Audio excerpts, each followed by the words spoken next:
안녕하세요. 선생님께 성도 여러분, 반갑습니다. 어떻게 추운 겨울날 잘들 지내고 계시죠? 아직도 코로나19가 우리 삶을 모두 다 제약을 걸어놔서 우리가 신앙생활하기도 참 어렵고 불편한 시간들이지만 여러분들이 인터넷을 통해서 함께 또한 예배에 동참하시고 또 이렇게 유튜브를 통해서 또 하나님의 말씀을 통해 배워나가고 또 그것을 통해서 믿음이 성장하는 제자의 길을 걷고 있다는 것을 잘 알고 있습니다. 하나님께서 그런 여러분들의 마음과 믿음 가운데 더욱더 크신 은혜를 주셔서 더욱더 믿음이 성장하는 복된 삶이 되기를 바랍니다.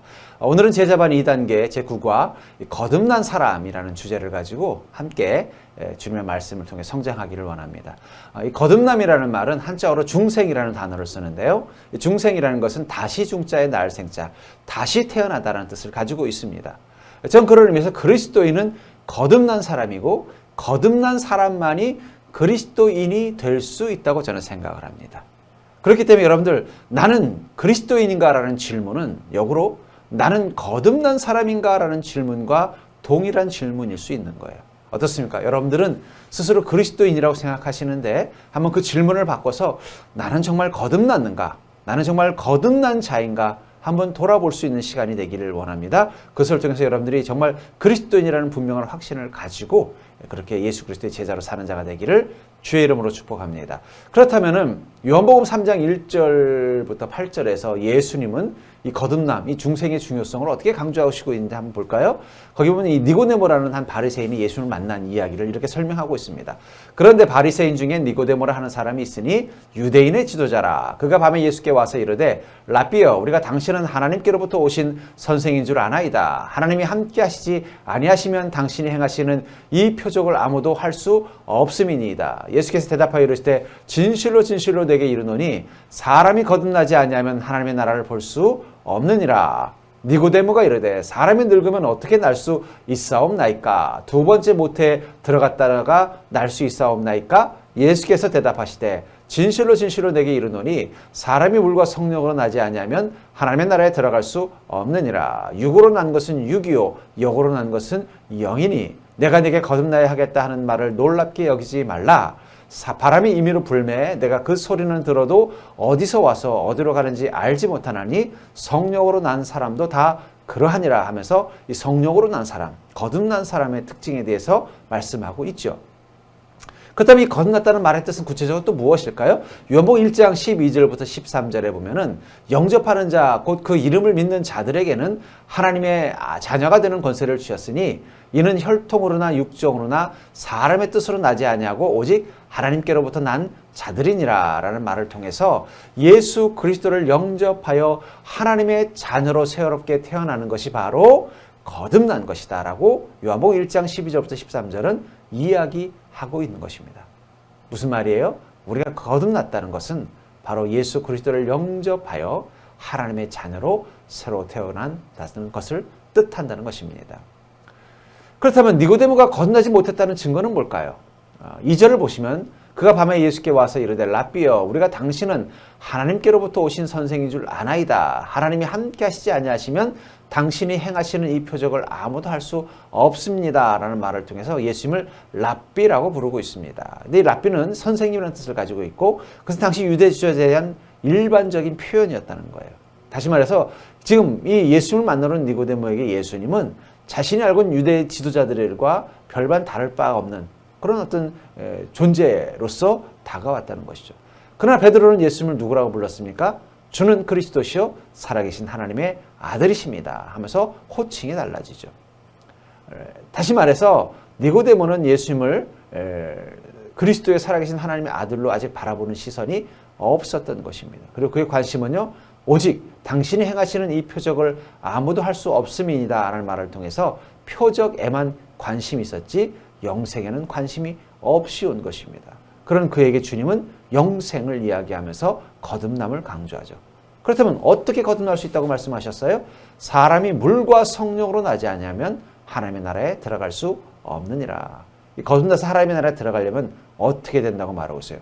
물과 성령으로 거듭나야 된다고 말하고 있다는 것입니다. 이 물과 성령으로라는 말에서 물은 무엇을 가리킨다고 봐야 될까요?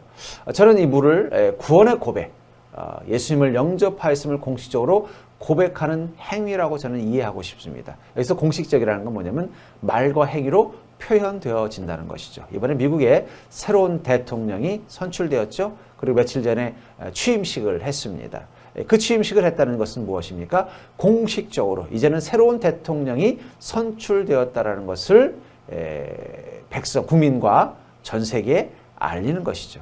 그리고 그 공식적인 행사가 끝나고 났을 때 많은 이들이 축전을 보내면서 다른 각 나라의 대통령들이 축전을 보내면서 축하를 했겠죠. 이제 당신이 새로운 대통령이라고 인정하는 것입니다. 그게 바로 물의 역할이라는 거예요.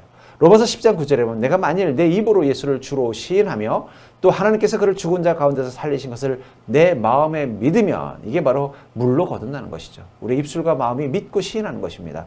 구원을 받으리라. 그런데 이 물과 성령의 거듭남은요 동시적인 것 같아요.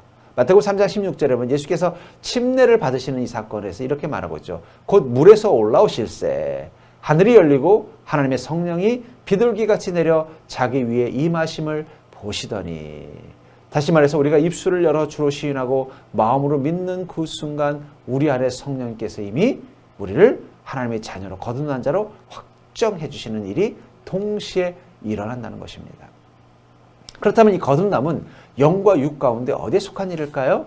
저는 이 영과 혼, 육 모두와 관련되어 있다고 생각합니다. 보통 영과 혼은 보통 이어서 이해하고 있습니다만은, 왜냐하면 영과 혼과 육은요 구분 지을 수는 있지만 분리할 수 있는 것은 아니라고 저는 생각해요. 왜냐하면 한번 생각해 보세요. 만약 여러분들이 영이 없다면 여러분들은 인간이 아니죠. 그건 좀비일 뿐입니다.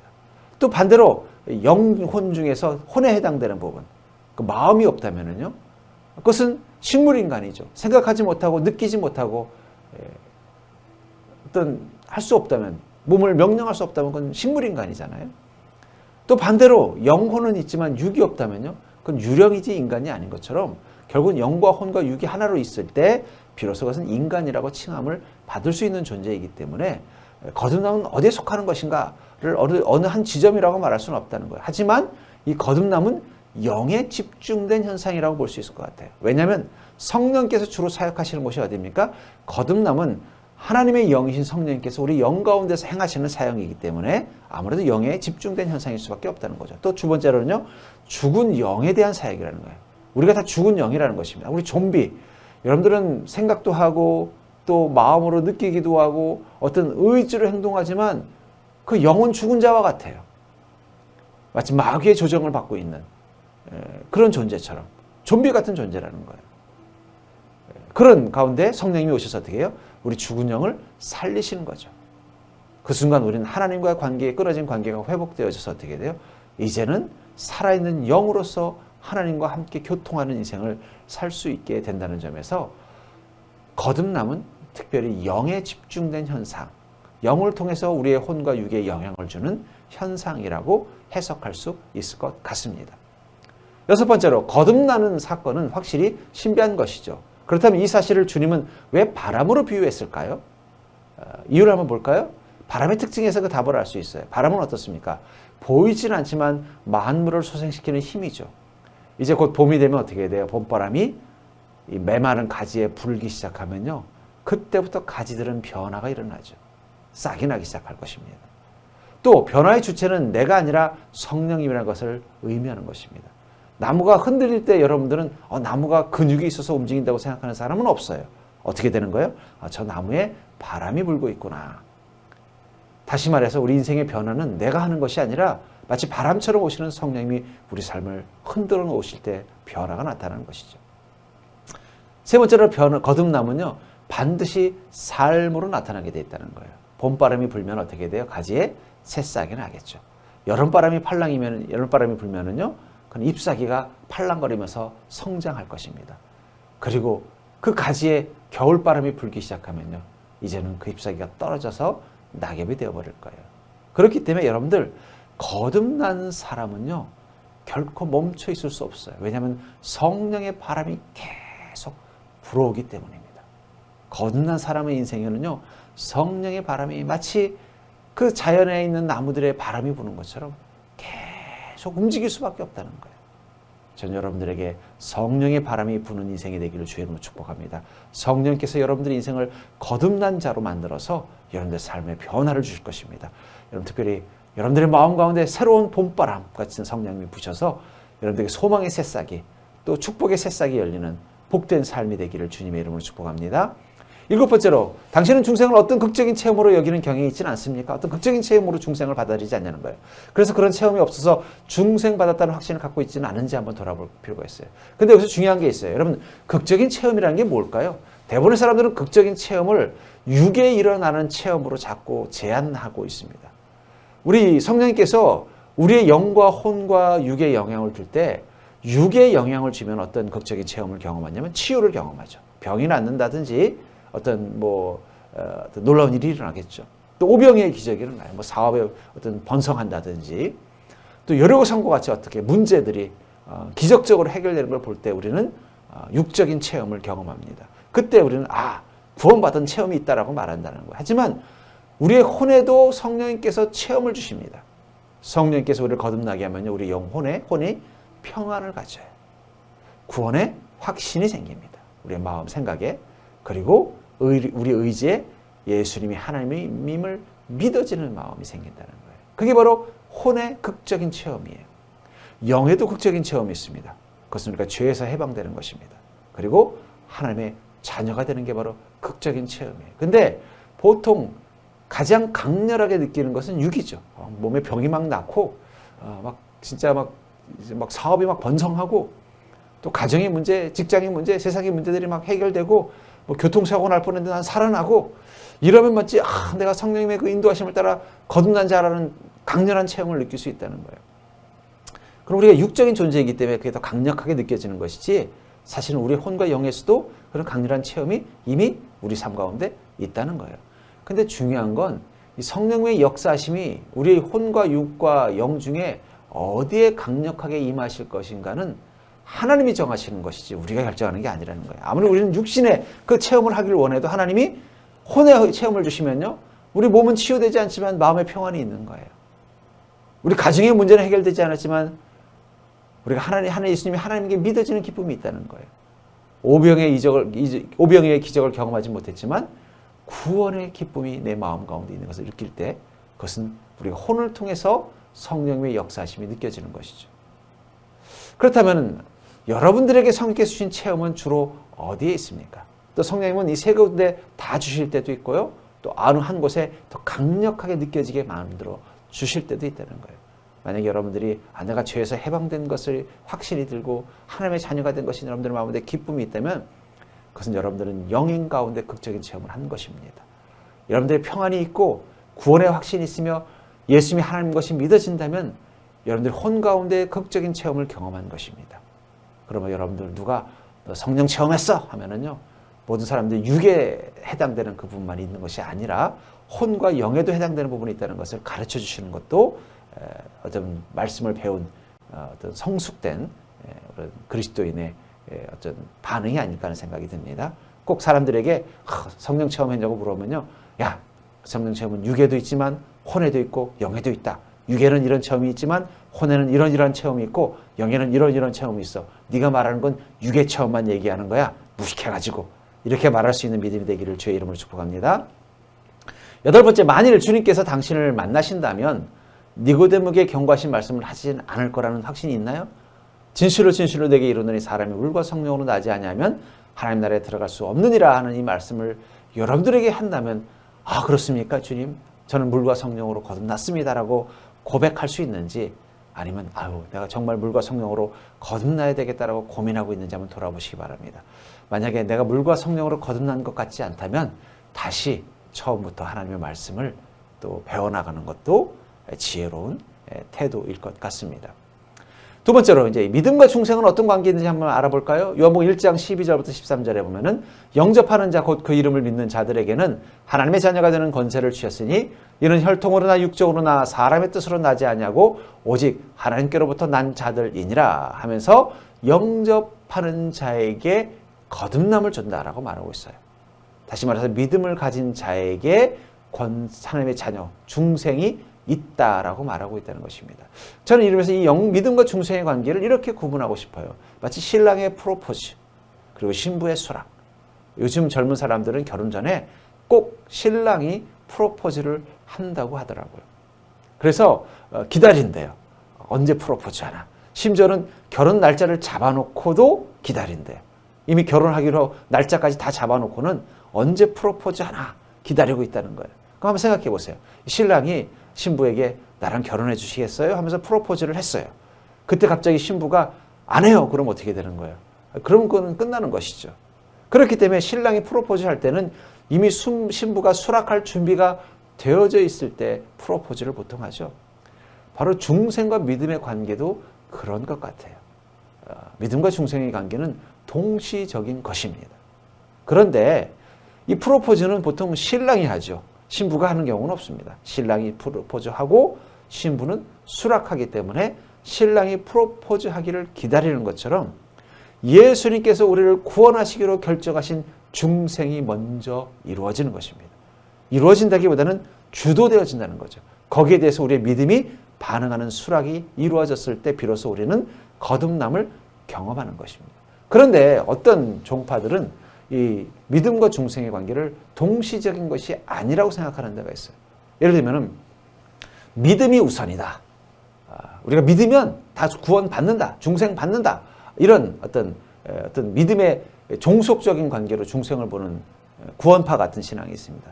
그러다 보면 그 믿음은 또 하나의 구원을 위한 행위로 전락해버릴 수밖에 없어요. 여러분, 구원은 오직 예수 그리스도의 은혜로 이루어지는 것이지 우리의 어떤 행위로 이루어지는 게 아닙니다. 그런데 중생과 믿음을 구분짓고 믿음이 중생의 우위에 있다라고 생각하게 되면은 그 믿음은 그 순간 행위로 전락하게 돼 있죠.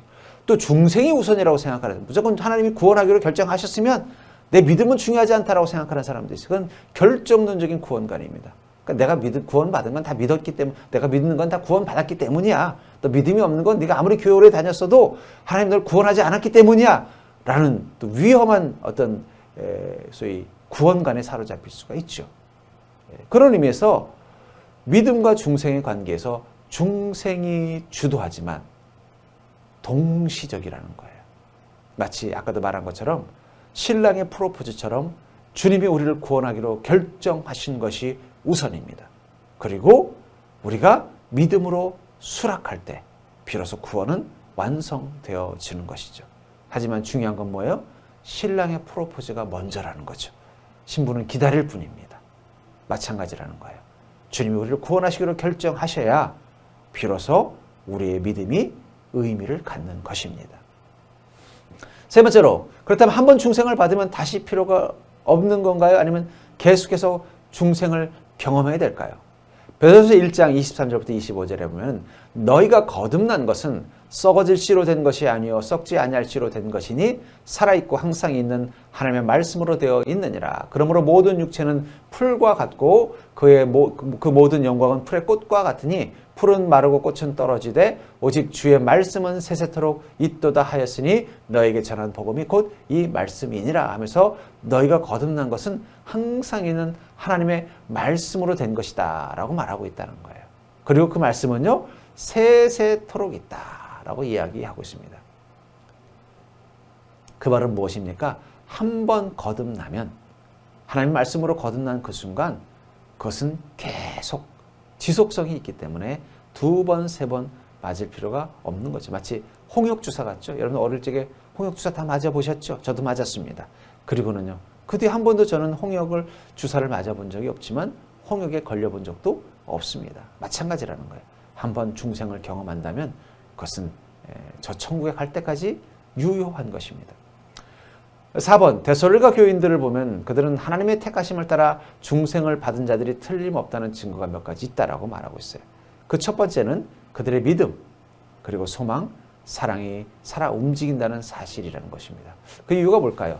데살로니가전서 1장 3절부터 4절에 보면 너희의 믿음의 역사와 사랑의 수고와 우리 주 예수 그리스도에 대한 소망의 인내를 우리 하나님 아버지 앞에서 끊임없이 기억함이니 하나님의 사랑하심을 받은 형제들아 너희를 택하심을 아노라. 거듭난 자에게는 변화의 삶이 나타난다고 말하고 있다는 것입니다. 마치 봄바람을 경험한 가지에 싹이 나듯 우리가 거듭난 자에게는요 믿음과 소망, 사랑이 살아 움직이는 존재가 될 수밖에 없다는 거예요. 그렇다면 여러분에게는 이 세 가지 역동적인 이 세 가지 열매가 나타나고 있나요? 믿음의 역사라는 건 무엇입니까? 믿음을 가지고 행하는 모든 일을 뜻하는 것입니다. 사랑의 수고는요, 사랑으로 헌신하며 희생하는 삶을 살게 된다는 것이고, 소망의 인내라는 것은 미래를 바라보며 흔들리지 않고 인내하는 생활을 하게 된다는 거예요. 근데 중요한 건 이 세 가지 열매, 저는 이 열매라는 표현보다는 한 열매의 세 가지 모습이라는 표현이 더 적절하지 않을까 싶어요. 이것이 한 가지만 나타나는 게 아니라 세 가지가 다 우리 안에 동시적으로 있다는 것입니다. 그리고 그것은 우리 안에 균형 잡혀서 충만할 때 가장 이상적이라는 거예요. 마치 무엇에 비유할까요? 좋은 사과의 조건에 비유할 수 있을 것 같아요. 여러분들이 사과 하나를, 좋은 사과를 하나 얻었다면 그 사과는 어떤 특징이 있을까요? 먼저 크기가 어떨까요? 만약에 어디 살구 많고 작다든지 아니면 수박만큼 너무 크다면 그건 좋은 사과라고 하기 좀 애매하죠. 그래도 좀 제법 커서 뭐 어른 주먹보다는 좀 큰 적당한 크기로 있을 때 그게 좋은 사과의 첫 번째 조건일 것입니다. 크기는 참 좋은데 먹었더니 달지를 않다.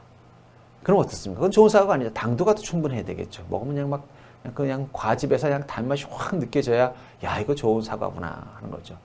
그리고 크기도 좋고 달기도 한데 색깔이 거무튀튀하다든지 뭐 검붉은 색이 난다든지 막 칙칙한 색이 나면 왠지 먹기가 좀 그렇죠. 색깔이 어떻습니까? 붉으스러운 아주 그냥 탐스러운 붉은색일 때 가장 좋은 사과로 평가되는 것처럼 믿음의 역사와 사랑의 수고와 소망의 인내는 우리가 거듭난 자의 그 증거로서 우리 삶 가운데 잘 드러날수록 비로소 우리가 거듭난 자의 모습을 가졌다라고 증명할 수 있다는 것이죠. 또 데살로니가 교인들이 중생받은 두 번째 증거는 무엇입니까? 데살로니가전서 1장 7절에 보면 그러므로 너희가 마게도냐와 아가야에 있는 모든 믿는 자의 본이 되었느니라 하면서 믿는 자의 본이 되는 삶을 살았다는 얘기를 하죠. 이 세 가지 특징이 우리 삶 가운데 나타날 때 우리는 다른 사람들에게 믿는 자의 본이 되는 것이죠. 크기가 좋고 당도가 충만하고 그리고 색깔이 참 예쁜 사과를 놓고 이 사과가 제일 좋은 1등급 사과입니다 라고 사람이 정한다면은 다른 이 사과를 농사 짓는 사람들도 그런 사과를 만들기 위해서 애를 쓰게 되는 것이 바로 본의 역할이겠죠. 또 그들이 중생받은 세 번째 증거는 무엇일까요? 데살로니가전서 1장 8절에 보면은 주의 말씀이 너에게로부터 마게도냐와 아가야에만 들릴 뿐 아니라 하나님을 향하는 너의 믿음의 소문이 각처에 퍼졌으므로 우리는 아무 말도 할 것이 없노라 하면서 믿음의 소문이 각처에 퍼졌다라고 말하고 있어요. 여러분, 전도라는 것은 복음이 각처에 전파되는 것입니다. 이 데살로니가 교인들이 전도를 많이 했다는 뜻이죠. 그 복음이 각처에 전파되는 삶을 살았다는 것이죠. 여러분, 이 골목에 갔을 때 봄에 어느 골목지에 있는 한 집에 라일락 꽃이 피면은요, 그 골목의 향기가 진동을 합니다. 그러니까 성령이 우리에게 바람이 되어서 우리가 받는 복음을 세상에 전하도록 만들어 주신다는 것이죠. 여덟 번째, 우리가 중생받았다는 사실을 단순히 예수 믿으니까 라는 식으로 증거하면 안 될 것 같아요. 실제로 생활에서 나타나는 믿음, 소망, 사랑의 삶, 또 다른 사람들에게 모범이 되는 것, 그리고 예수 그리스도를 어디서나 전한 것 같은 실제적인 증거를 가지고 말을 해야 할 것입니다. 그렇다면 여러분들은 믿음, 소망, 사랑의 그 중생의 증거들이 구체적으로 어떻게 나타나고 있고 또 다른 사람들에게 어떤 모범이 되고 또 그것을 전도, 증언하는 삶을 살고 있는지 한번 돌아볼 수 있기를 바랍니다. 이 시간에 중생에 대한 공부를 하면서 자신에게 남아있던 문제가 해결받는 것이 있었으면 한번 이야기해 보시기 바랍니다. 한번 저렇게 보시면 좋을 것 같아요. 그리고 아직도 무엇인가 답답하게 풀리지 않는 것이 있다면 그게 무엇인지도 한번 점검해 보셨으면 좋겠습니다. 그래서 난 정말 중생, 거듭난 자인가에 대한 심각한 고민이 해결되지 않았다면 목회자를 찾아오셔서 함께 상담 받아보시기를 저는 권면합니다. 오늘 말씀에 한번 교리를 한번 정리해 볼까요? 아마 여러분들이 가진 교재와는 조금 다른 면이 있을 거예요. 왜냐하면 그 교재는 이 장로교 교재인데 장로교는 일본적으로 칼빈이즘의 어떤 근거를 둬서 좀 저는 침례교의 교리와는 좀 약간 다른 부분이 있습니다. 이건 다른 것이지 틀린 것은 아닙니다.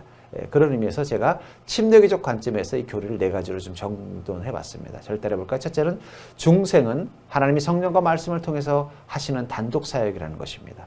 두 번째, 중생은 구원을 주시기로 작정된 자에게만 허락하시는 특별한 은혜라는 것입니다.